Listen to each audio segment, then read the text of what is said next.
Nagmukha na namang kawawa ang mga rookie aspirants na nag-apply sa PBA draft ngayong taon.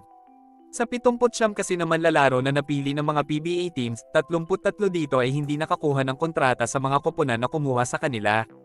Ito ay nang magtapos ang 5 araw na palugit para sa PBA teams na bigyan ng offer sheet ang mga rookie na napili nila sa mismong draft day.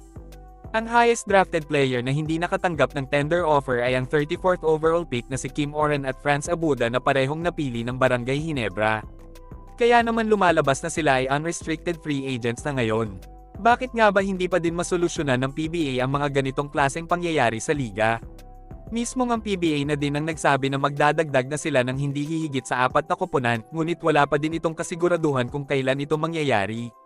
Ayon kasi kay PBA Commissioner Willie Marshall, madami na daw kumpanya ang may interes na pumasok sa liga, pero hindi daw niya alam kung seryoso ba talaga ito na pasukin ng PBA. Ito lang kasi ang solusyon para mabigyan ng pagkakataon ng mga manlalaro na pangarap makapaglaro sa Philippine Basketball Association. Kahit gaano pa kasi kadami ang mga magagaling na player na mag-a-apply sa PBA, kung hindi naman sila kayang bigyan ng mga PBA teams ng kontrata sayang lang din ang oras na pinagtuunan nila sa pag-a-apply sa ligang ito.